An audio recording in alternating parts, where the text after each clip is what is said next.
Ayubowan, Vanakkam, good evening and Assalamu alaikum. I am the moderator of this today's discussion. Though we are seated here, there's no um, head table formalities. Let me first introduce my name. I am Amin Izzadeen. Professionally, I am a journalist. Yes, and I represent the Sri Lanka Committee for Solidarity with Palestine, which is the country's oldest global justice activist group focusing on Palestinian rights. At a time when humanity's collective conscience remains buried in the rubbles of Gaza, and at a time when international law and international humanitarian laws do not apply to Israel, a settler colonial and ethnic supremacist apartheid state, and at a time when the morally bankrupt imperial West is proving that might is right instead of right is might, we are meeting here for a higher purpose. Let me extend a warm welcome to all those who have gathered here for this meeting, representing the section of humanity, the section of the humanity which refuses to bow to the hegemony of genocide committing Israel and its Western protectors. Those who have gathered here today represent billions of those who shed tears daily at the tragedy unfolding in Gaza, at the tragedy of seeing hundreds of hungry people, especially children, being killed at the so-called aid centers run by Americans and Israeli outfits. Now, permit me, with that opening remarks, permit me to briefly introduce the distinguished members of the head table. On my right is Professor Dr. Kamaruzzaman bin Yusuf. He is an academic and political analyst from Malaysia. He is a former professor at the Academy of Islamic Civilization, University Technology Malaysia UTM. His area of specialization is modern Middle Eastern politics and Islamic thought. He often appears on Malaysian television to comment on issues related to Middle Eastern or West Asian politics. He is also the president of the Terengganu Children's Association in the overseas. He is the father of famous Malaysian humanitarian activist Nadir Al-Nouri, who worked for more than 10 years in Gaza. And it's just a month before the war began in October 7, 2023, he had to leave Gaza for some personal reason or some reason. He may explain it. And so his wife is a Palestinian, and they have relatives in Gaza. And on my next to him is Dr. Reem Al-Manawi. She is from Palestine, Gaza. She's a PhD scholar from the University of Saints Islam, Malaysia. She's an activist and member of Women Wing in Cinta, Gaza, Malaysia. The word Cinta means love. And next to her is Iman Mushtaham from Palestine, Gaza. She's studying cybersecurity in Malaysia. And on my left is Brother Lionel Perez, and a well-known social justice and global justice. Can I call you activist? No, I don't like it. Okay. Yes. And he is in the forefront of the fight for justice, whether it is in Sri Lanka or whether it is global issues. Now let me explain briefly, and I also extend a warm welcome to our parliamentarian, Mr. Najid, and all those who have come here. Um,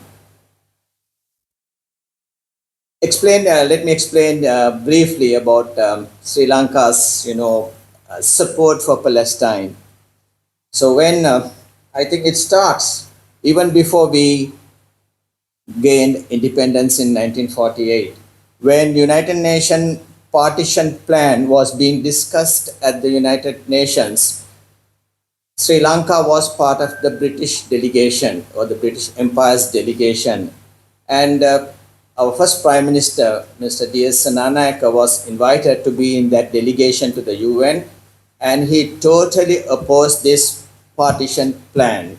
He called it very unjust by the majority Palestinian people.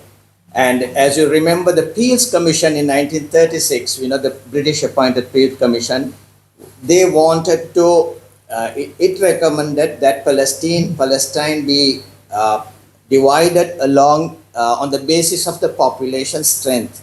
But the UN partition plan of 1947, which was passed on November 29th, 1947, according to which 70% of the Palestinian people got 45% of the land, and about 30% of Jewish people, most of them European migrants who have very little connection to the land, they got about 55% of the Palestinian land. So the partition plan itself is it's lopsided and totally against the principles of justice, and shamefully it came from the United Nations. So our Prime Minister, Mr. D.S. Senanayake, saw this as injustice to the Palestinian people and opposed it.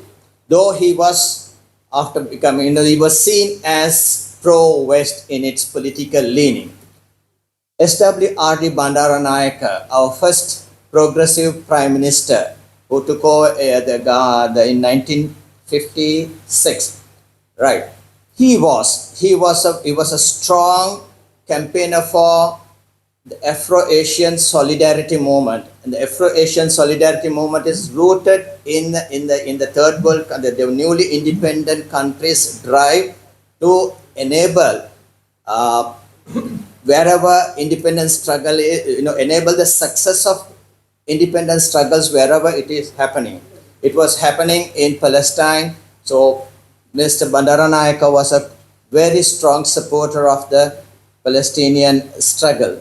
Then came in 1970 Sirimava Bandaranaike government. Mr. Bandaranaike, Sri Lanka, the world's first female woman Prime Minister, and she is an internationally known figure.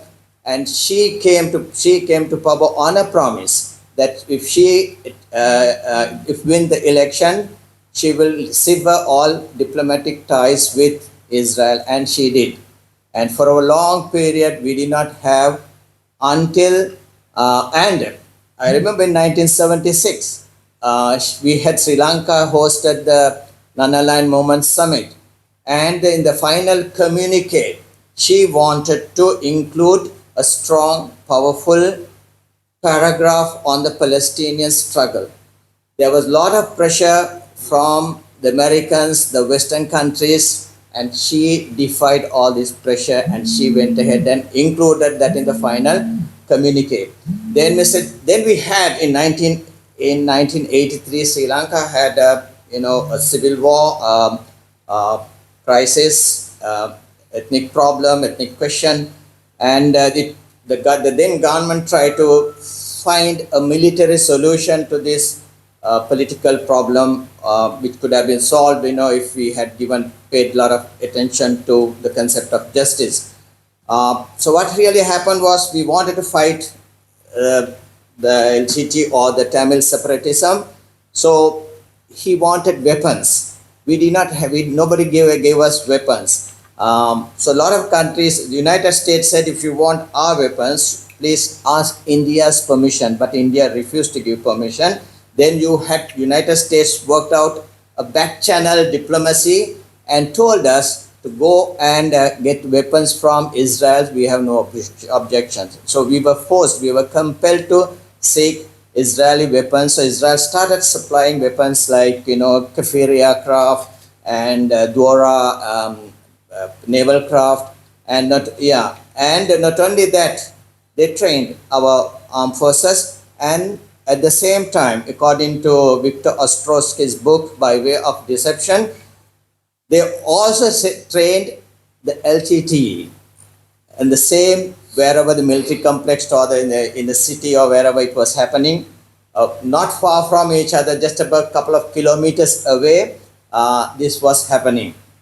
So we appointed a commission to find out the government. J.R. Javadana government appointed a committee, but I don't know what really happened. As many committees died of a natural death, and this committee also faced a natural death. Then came then we established some kind of it's not full diplomatic relation in order to facilitate this defense deals with Israel. We had to open a Israeli liaison office in the American embassy. So that's how we dealt with them. Then came the 1988-89 presidential election, 88. The presidential candidate from Mr. J.R. Javadana's party, R. Pranasinghe Premadasa, he gave a promise to the Sri Lankan people, especially the Muslim people, and he said, once I become the president, I will sever relations I will expel the Israelis. And he won the election and he expelled the Israelis, but quietly after his presidential term was the shortest presidential term, if I were elected president.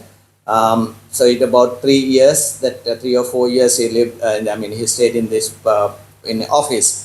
Then after that, the war intensified, and we needed Israeli help for defense. But it does not mean that it was only Israel. There were lots of Arab countries, Pakistan, Iran, was giving us military plus political support at international forum to stave off the international pressure.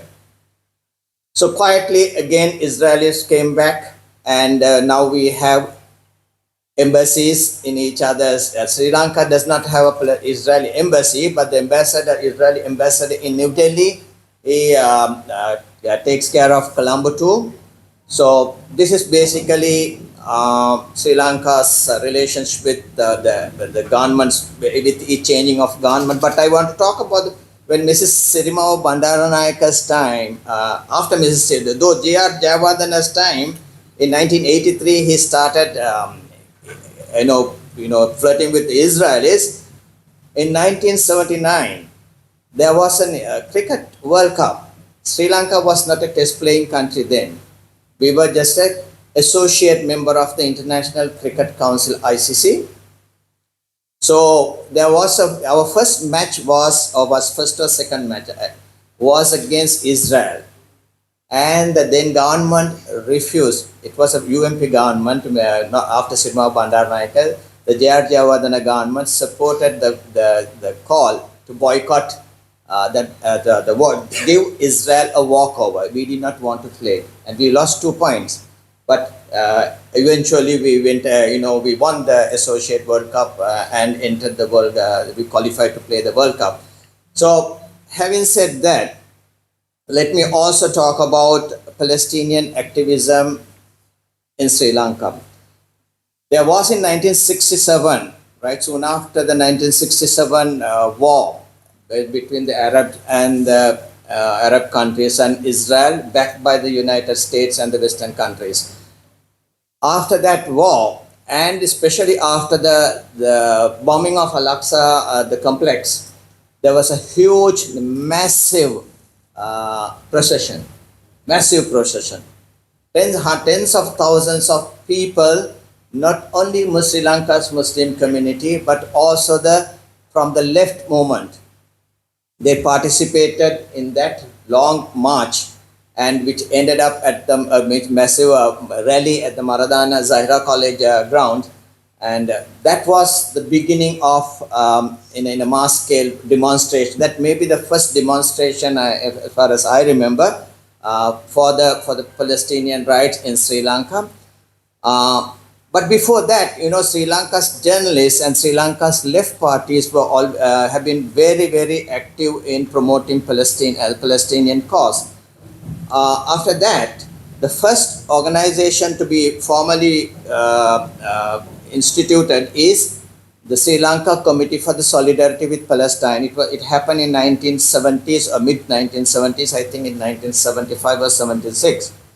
And since then, we have been, as a member of that group, as a vice president of the Sri Lanka Committee for Solidarity with Palestine, what we have been doing is we try to influence the government policy. We want because more than to be seen outside at public places and protest and in demonstrations, we want to keep a direct line with the government and approach them, talk to them, and alert them on when they make mistakes, and raise our express our reservations and protest when they make mistakes. So this has been our activism largely. And after the 2023 October 7 war, or the war on Gaza people, Israel's attack on Gaza people that started on October 7, 2023. Happy to see a lot of Palestinian movements, Free Palestine, the Free Palestine movement, right? Free Palestine movement, and the other one is Mr. Iqbal's That's the friendship. Palestinian Friendship Movement. Yes, and the present government's National People Power government, the Youth Front, were also very much in the forefront of activism in order to create awareness, in order to make the Palestinian. This is ours was a battle. We are not facing not only Israel. We have to face the Israeli supported media also. It's not only the we criticize. We say with the Western media is pro-Israeli, and they are, but even in each country, in Sri Lanka too, certain media outlets or the media, there's very little support for Palestine in media, except for one or two print media groups and a few YouTube channels, and the state-run the Rupohaini Corporation. I remember Rupohaini Corporation director recently told me, and he said, when we carry a pro-Palestinian news item, the number of attacks we get in our comment section, that when they publish that the clip or whatever, when they include that on their websites, they track a lot of negative comments. So it's bordering on racism and etc. So this is what. So we are gathered here today to take the way forward, how to make our voices heard, how to make our activism fruitful, meaningful, and effective, so that Palestinians will receive justice. How to increase the pressure. So one way of doing is getting the advice, or getting the Sintas, sharing their experience or with us, and we can learn from them each other's experience. So we would like to learn from what they are doing, and whether we want to do here what we can do. As I said, there are a lot of issues that we face in our activism. It's not the path is not easy. There are a lot of obstacles, so we need to overcome that. While facing these obstacles, some of them are which is insurmountable, and but within those limits, we want to work. See what we can do. So, having said that, I don't want to make my speech long, may I welcome Professor Dr. Kamaruzaman Yusuf to address the gathering. First of all, I would like to thank God for giving us opportunity to be here. And then I would like to extend my appreciation to all those who are giving support under the name of the Palestinian people. I would like to also extend my very warm welcome to all of you, especially our beloved brother Piris, our senior lawyer, as well as our member of parliament, and those who are really giving full support for the under the name of justice locally, internationally and globally. Yeah. Ladies and gentlemen, my name is Kamaruzaman Yusuf. When I was in the UK, they called me Mr. Yusuf. So it is okay. We are no more in the UK. We are gathering here under the name of humanity. So second, I would like to extend the appreciation as well as regards from Nadir Al-Nouri, who is the chairman of the Cinta Gaza Malaysia, meaning that from Gaza with love. We are using the name Malaysia because he is originally from Malaysia, although he was born in the UK. When I did my master's over there in Scotland. So if any of you want to speak Scottish, yeah, we can share some of our expression today perhaps. So ladies and gentlemen, I have in my hand, but so sorry because I don't have enough copies, yeah, the booklet prepared by the several organizations in Malaysia led by Cinta Gaza Malaysia, the proposal for global march for Gaza. Yeah, we call it Sumut Nusantara because we actually, from the first instance, we just thinking of gathering our brothers and sisters in Southeast Asia alone. But when it comes into our mind that since Sri Lanka government as well as people, they are they are working very hard in order to convince the people of Sri Lanka, no matter religion they are, no matter group of people they are, no matter the different political affiliation that they as brother Zidin told me just now, even started from 1948, 47, long before independence. We also gained our independence in 1957, from the British. It was unwritten story actually, whereby the British insisted on our leaders at that time to have a diplomatic relations with Israel. But so far, we are among the not many countries in the world who mention written clearly in our passport. Yeah, we can visit any country in the world except Israel. Except Israel.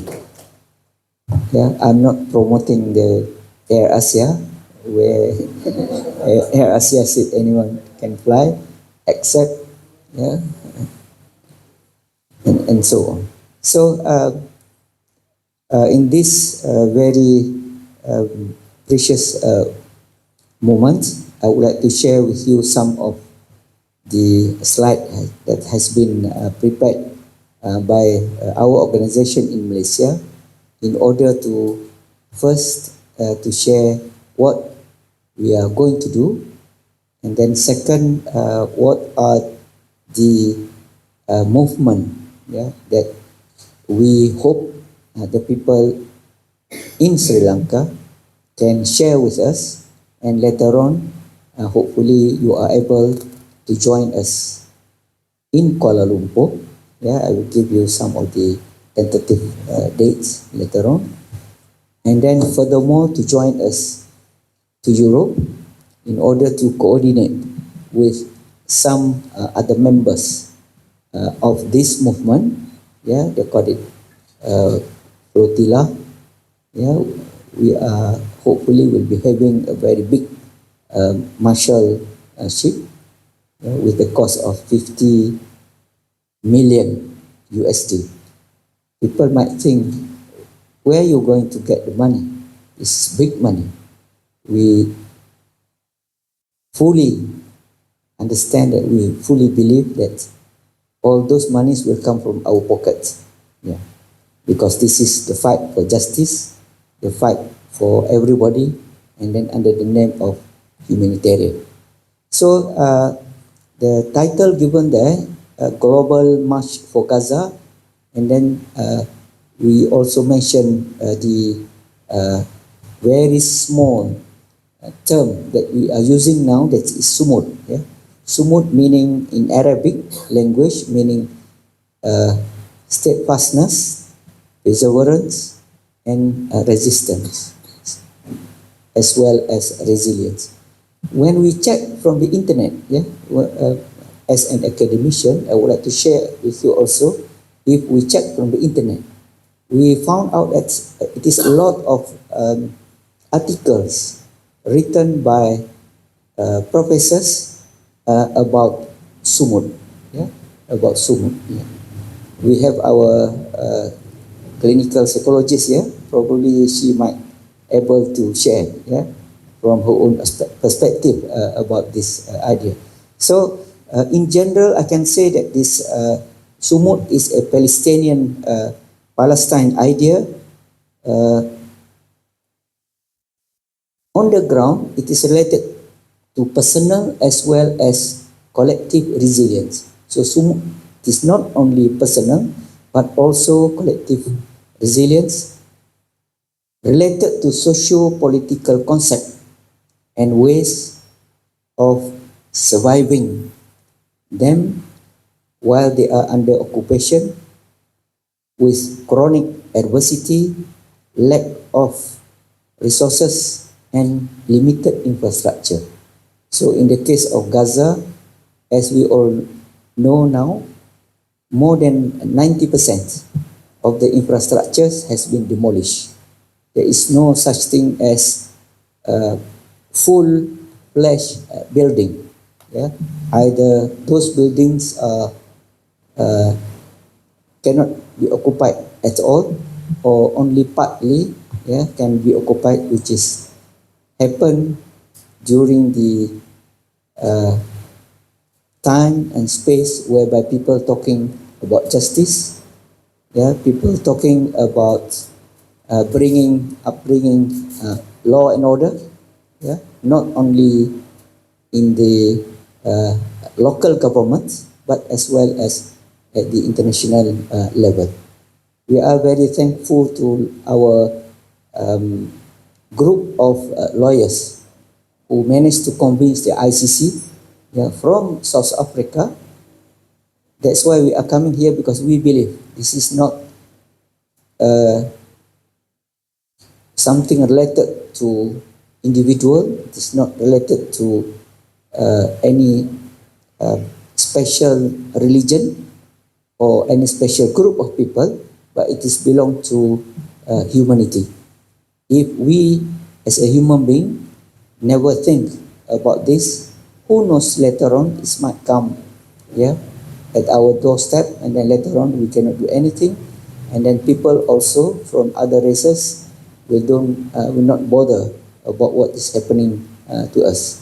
So we believe that this Sumut movement, yeah, Global March for Gaza, it must be taken into consideration, and then we have to, in one way or another, continue with this rallies at our utmost capabilities. Next, please. There is some simple objective that we proposed, yeah, in our presentation, that is first to stop the genocide in Gaza. There are many ways to stop the genocide, but all, especially the Arab leaders, they are not really afraid of Israel, I believe, but they are afraid of international repercussion, whereby once they, for example, started to bomb Israel, there will be another injustice taking place, and then later on, yeah, those countries will be in trouble. So we have our own ways of how to stop the genocide in Gaza, that we are preparing this particular space and time. Second, to unite Southeast and South Asian civil society to join our movement, yeah, at a different level. And then the third is to deliver symbolic and material humanitarian aid, yeah, to Gaza through our rallies as well as civil society movement. Yeah. So we have our strategic partners. Yeah, if you can see, yeah, all those names. Yeah, we started from Malaysia, and then the Prime Minister already agreed to flag off our project, our program at certain period. We have our own partners also in Indonesia, more than 10 civil society movement already agreed to join, yeah, our movement from Indonesia. We have some organization also from Brunei, as well as southern Thailand, and then we hope that this particular gathering that we have today will be able to gather, yeah, as many as possible, yeah, Sri Lankan organization to join our movement, apart from Pakistan, Bangladesh, Maldives, as well as Nepal. So far, those are the countries that will participate in our movement from Nusantara side, yeah, meaning that from the eastern part of the world. Apart from that, I will elaborate more on the another group of people who are really invest in this particular movement. So next, yeah, we have our own patron, that is Yang Amat Berhormat, yeah, Anwar Ibrahim, the Prime Minister of Malaysia. We have our own advisor, that is Haji Azmi Abdul Hamid, who happened to be the one of the advisors to the Prime Minister's office. Yeah, and then we have the main committee members led by Nadia Nouri, CEO of Cinta Gaza Malaysia, and then although his good friend, that is Dato Dr. Sani, yeah, who is the co-organizer for this particular movement. Next, please. Now I would like to share with you some of the important dates, yeah, that we have already. Some of them we achieved already, and some of them we are working on it. Then hopefully by the end of our project, everybody will be able to join our rallies, at certain dates and venues. For example, on the 30th of June, members of the committee visited Thailand, managed to talk to the Sheikhul Islam or Mufti of the state of Thailand, and then they were convinced that there will be a group of people from Bangkok, will come to the south and then will join us in Kuala Lumpur. They managed to visit Jakarta and then have several meetings with several NGOs on the 22nd of July, and then on the 23rd, they have a very big program with influencers. Although most of them are Malays, but some of them even have more than 1 million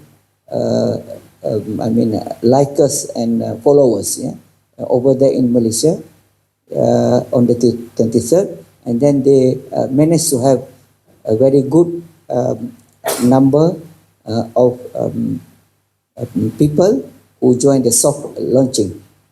From Sri Lanka, Brother Rafiq joined us.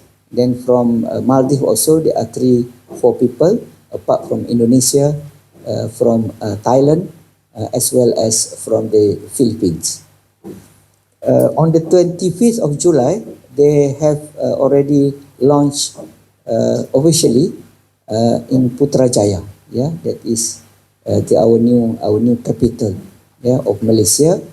28th of July, some of them joined the meeting in London, whereby they converse all of those who are really ready to join the great march in London. And then now from the 1st of August until tomorrow, there are about 100 people from all over the world. They are having a special technical training on how to go about with the flotilla movement. This particular type of technical training I cannot share with you because I didn't have any idea. I didn't join them because I joined all of you today. But it is they said it is very the training is very good, because they need to not only find special people, those who have a special different type of skills. As when I read through some of the reports, I found out that they need even cooks, those who know how to cook, because over there they don't know how to manage food and everything. They are coming from different type of people. If you are preparing rice every day, probably people from Europe cannot consume it, or the other way around. So they need a cook, they need also a medical doctor, for sure they need lawyers, and then probably sister here is ready to join us. Apart from that, they need also some psychologists. All sort of professionals they need in order to start with their movement from Europe and then sailing. We hope to get about 150 flotillas this time around. And then hopefully they will manage to do something. Probably some people think that's wasting time, you see, or wasting money. Because when you prepare something, of food, for example, and then you bring everything to the border between Egypt and Rafah, so they stuck there, cannot do anything. But from our reading and our experience, it's telling us very clearly that is those Mavi Marmara, sail some, I think about almost 10 years now. After the failure of if someone call it a failure of this movement, out of the sudden, the Israeli government have to open doors, to bring about some of the food and some other things because of the pressure from the Maghrib Mahabara. It's happened also about 2-3 days ago. If we read the news, it's mentioned the Handala movement. You see, not many, not many flotillas joined, but once they have some sort of conflict or attack by the Israelis, 2-3 days later on, the Israelis have no choice but to open the door for the for all those coming in to Israel. Yeah. So we really hope that this time around, yeah. Another thing is that one of the sumut from Africa, yeah, from Tunisia, and then after the Algeria, and then Libya, and then at the border of Egypt, Assisi, as a very good friend of Israel, yeah, close at the border. Even the border of Egypt, they close it. But mind you, because of that movement, Egypt has to open the door for several days. So we hope that by our next movement, yeah, the people of Gaza will be a little bit of relief due to our pressure, and then later on they manage to have something, yeah, at least food for children. As of now, we know that the price of everything is very, very expensive. Yeah. For example, the price of one small bread, yeah, cost them about 70 ringgit, or about 20 more dollars, yeah, for one. And then for one egg, it costs us about the same. Yeah, this is about $20 or so. So we cannot imagine. We are here in Colombo, in Kuala Lumpur, in some other places, we enjoy our breakfast with 2 or 3 eggs, yeah, per morning, while over there they are really in a very hard situation, and then starvation is everywhere. So next, we would like to share with you some of the video presentation, please.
This is from the north of Malaysia, yeah?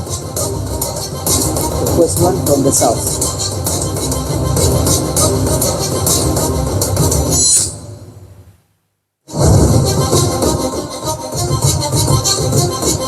This one from the east coast, the border of Thailand.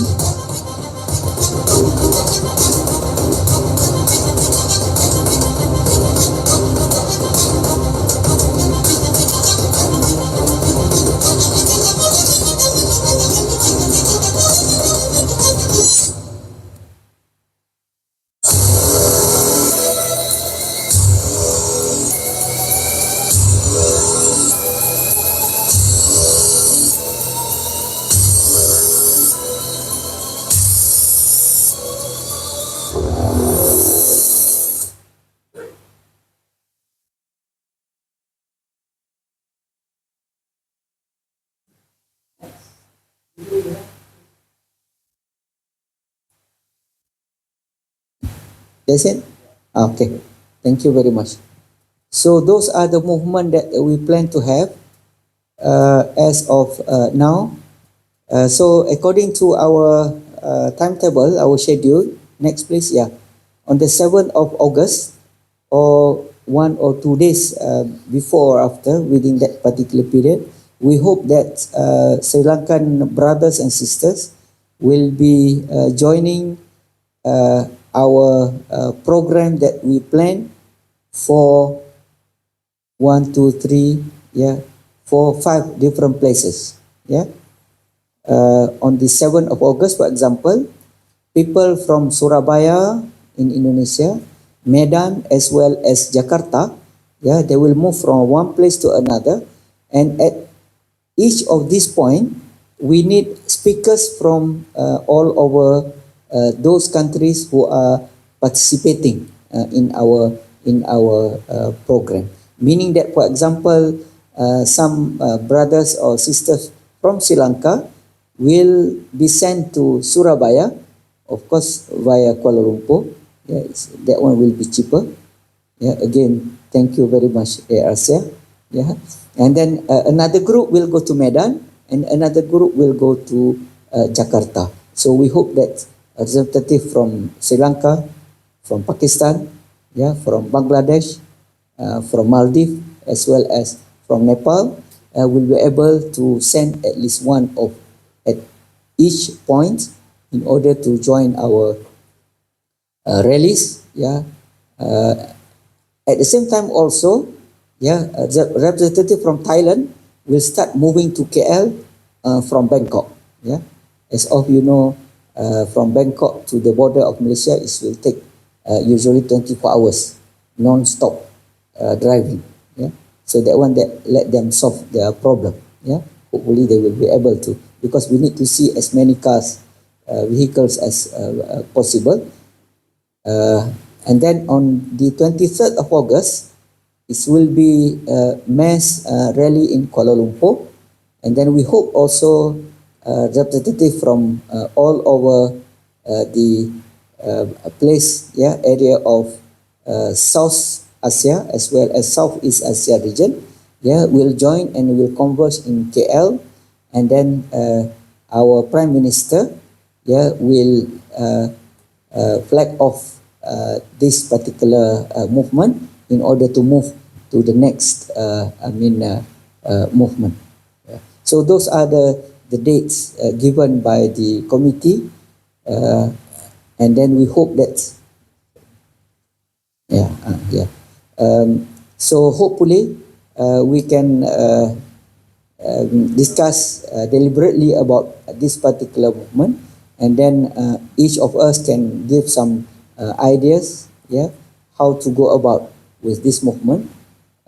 We really believe that we can do it, and then we hope that all of us will be able to join in this meeting actively, and then later on we will come to the conclusion how to go about, and then we hopefully also will be able to give some sort of help in one way or another, whenever you would like to join us either in Thailand or in Indonesia or in KL, before you managing yourself have a very big gathering around here.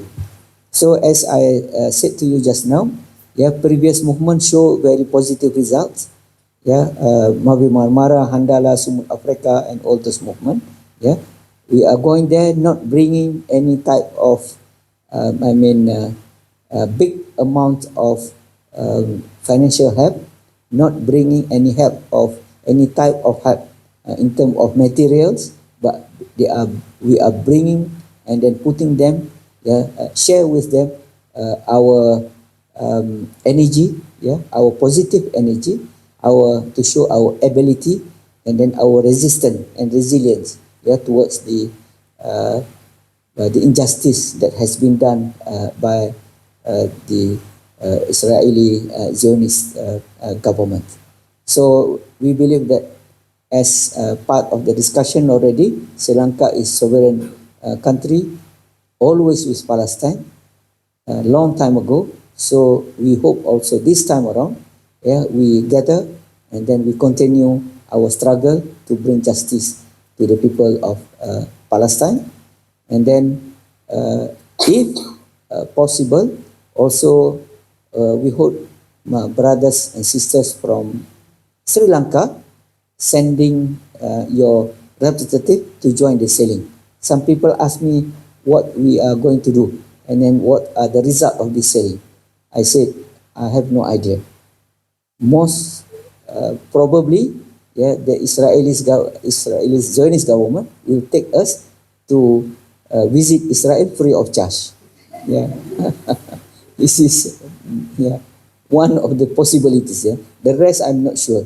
Hopefully, we are I mean healthy. We are good enough and very good spirit, and later on they will send us back to our own country safe and sound.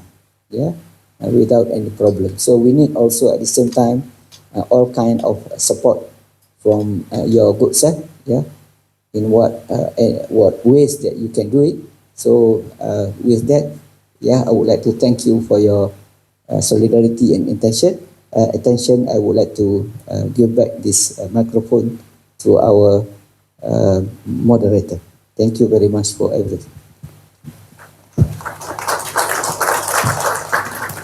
Thank you, Professor, for the excellent presentation and explaining your mission.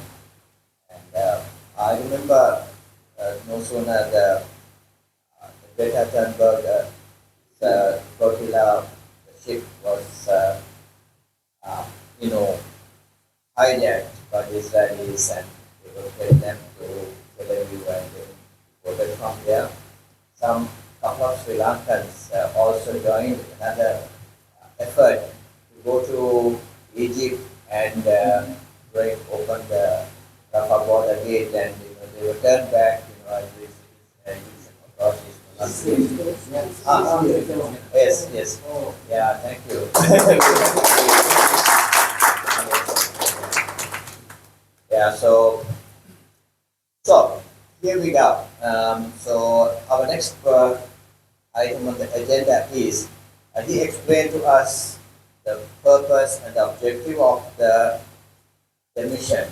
Although whatever they are doing is largely three things: to stop the genocide in Gaza. We are not going to do it militarily. We don't have the wherewithal to do that. And the second thing is to unite, the Southeast and the voices of Southeast and South Asia's, especially the civil society voices, and increase our efforts to send humanitarian aid to the besieged people, who, according to some, the pre the war population was 2.2 million. According to some research, it has now come to about 1.7 million. So this statement is contested by some people, but so far we only talk about 60,000 deaths. But what about the people who are wounded, who are dying without medication, who are dying without food, who are dying of other illnesses like, for instance, kidney problem, other diabetes, no medicine, but people are dying. So, I mean, in the world where every other person is affected by diabetes, I'm sure there are a lot of people must be dying of that disease, or then cancer. Quite a lot of people must be dying of that without medication. And then infection. Those are the major concerns. These figures have not been included into that 60,000 figure. Then about tens of thousands buried beneath the rubble, and they are also not being included. And the children, about 20,000 plus. And I recently, it was only a couple of weeks ago, we heard about in a podcast an American soldier who resigned from the the Gaza, so-called Gaza Humanitarian Foundation, and he explained how this boy, who came up to the food center, did not have food. Okay, yeah. So,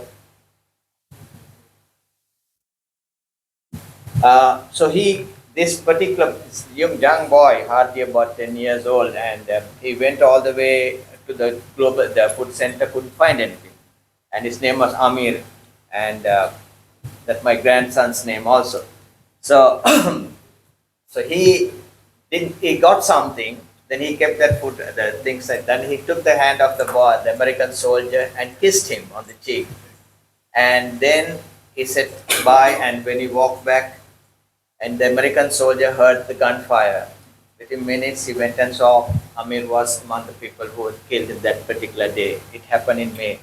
So there are so many children like Amir dying every day in Gaza. So we need to raise our voice. So we need to join. We need that. There is a need for a global action. It was yesterday or day before in Australia and Sydney.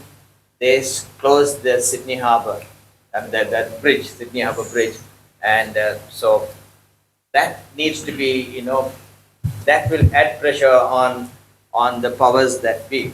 I just want to invite Iman to share her views, because she will have, from the horse's mouth. I think from the she's from Gaza and she knows the crisis that the people are going through. So we'd like to hear what your views also. Iman. Yes.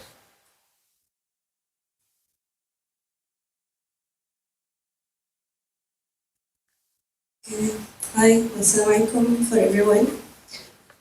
First, actually, I'm so happy to be here and know that there is someone that care about Gaza. Actually, when you talk about Gaza, what I feel, I cannot describe it because when I was in Gaza while the war, the situation become cannot describe. So when I want to describe now or imagine the situation now, after more than 22 months, I cannot know how the people still patient and still alive. So yes, we say the AIDS will not help Gaza, or how will help Gaza, how will finish this war, how will finish this genocide. At least, really, I'm so happy that you are trying to finish this genocide by sending the aids to the people in Gaza. Before few days, I talked with my sister. She said that her daughter need the glasses because her eyes have some medical problems because the suffering in Gaza. When she told me, I wasn't know what should I say for her. Just I keep silent, trying to smile in front of her and continue my conversation about another thing. Gaza wasn't a bad city or wasn't a poor city. No, we was have dignity and still we have dignity. We was rich people, love the life, know how to live the life. Even the occupation tried to kill the life inside of us.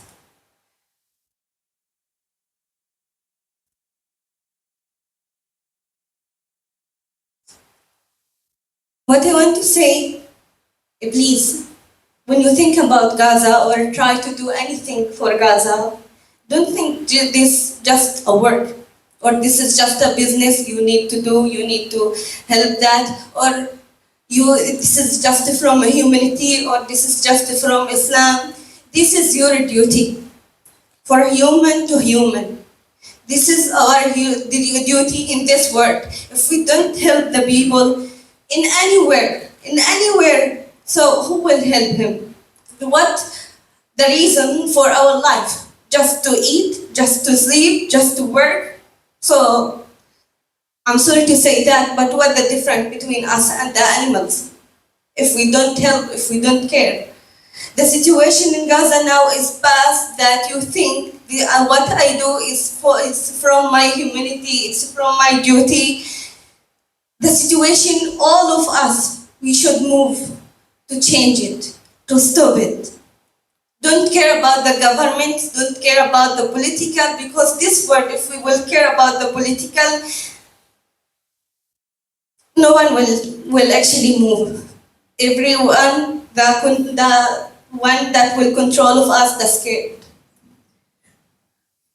So, and the scared very bad is control of the human and become just the scared and afraid control of you. This is the most bad. This is from experiencing from me while I was in Gaza.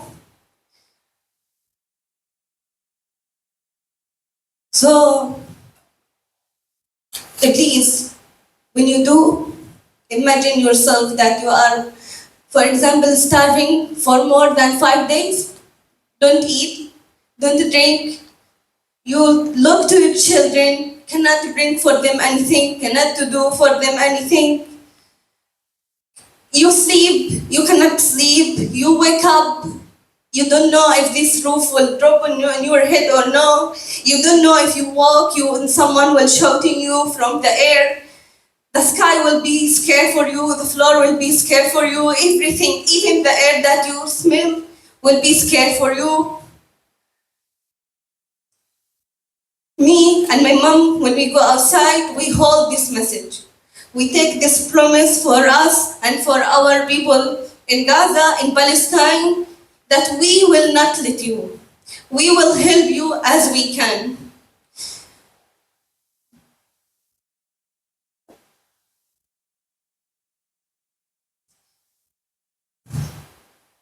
And really, I'm so thankful to stay with you, to be with you here, to recognize that really there's people care about us. Because when I was in Gaza, I was thought, why we are fighting?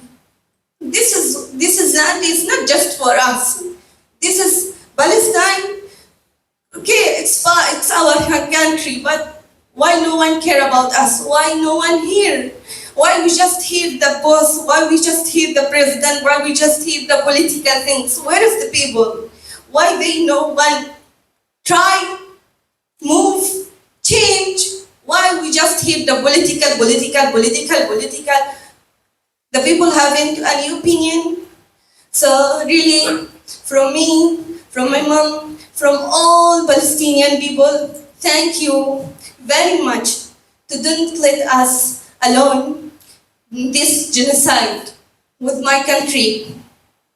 Thank you to try as you can, but please don't try just as you can, because the situation in Gaza it's not just as you can imagine.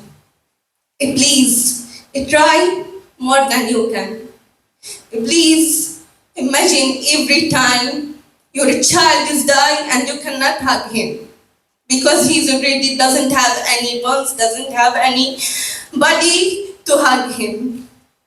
Try, you go outside to try to have treatment if you have this chance and you hear someone call you, your brother is dying and you cannot see him, you cannot hug him, you cannot give him the last seat, the last look for him.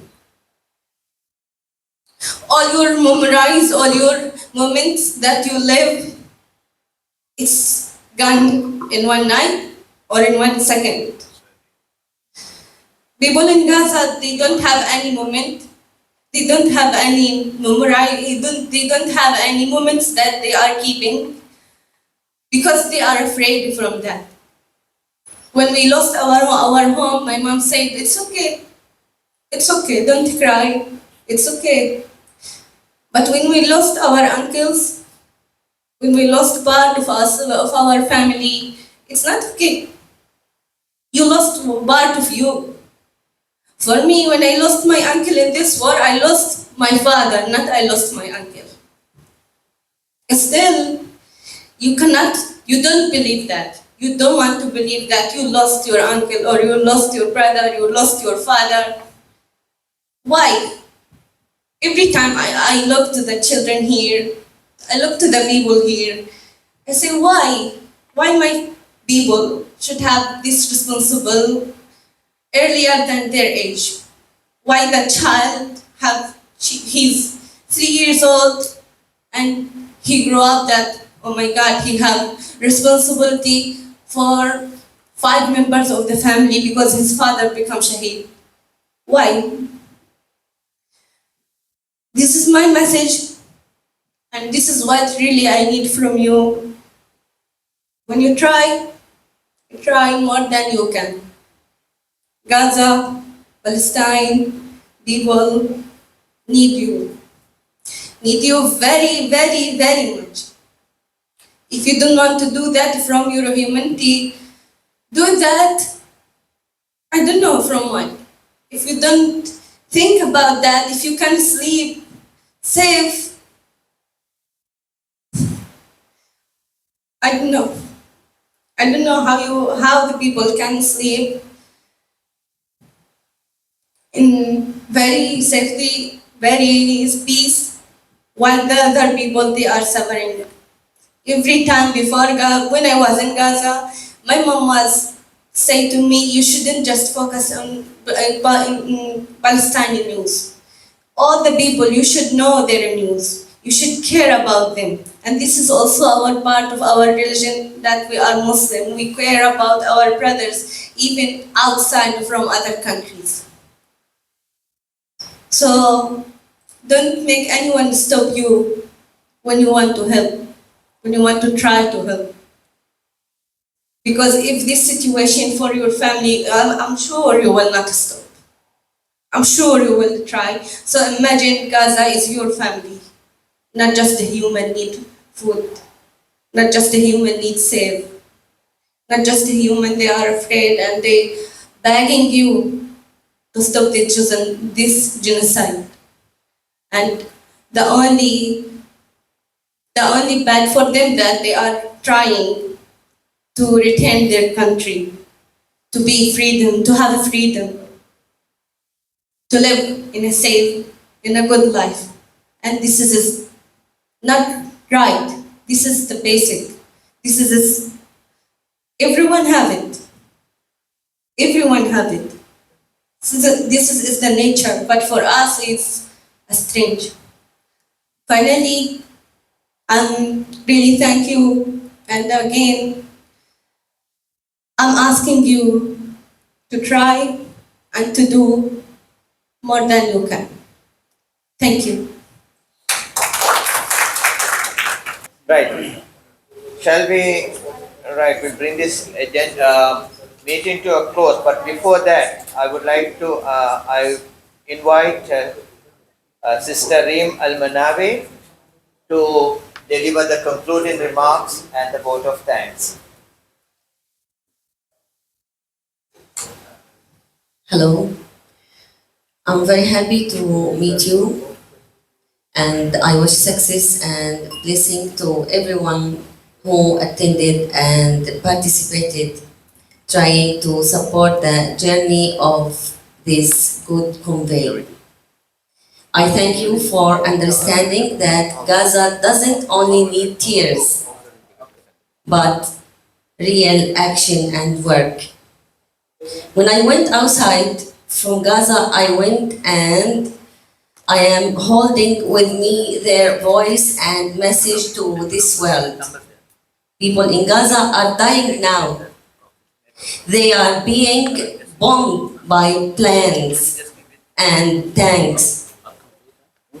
And they are surrounded from all sides. They are also dying from hunger. Some of them lost 40 or 50 kilograms. Some tried to go to aid to get some food, but they return as martyrs or stay in the same place until their bodies decompose and they become missing. From all my heart, I say thank you to everyone who came and to everyone who supported stopping this genocide. We are the people of the land. Thank you.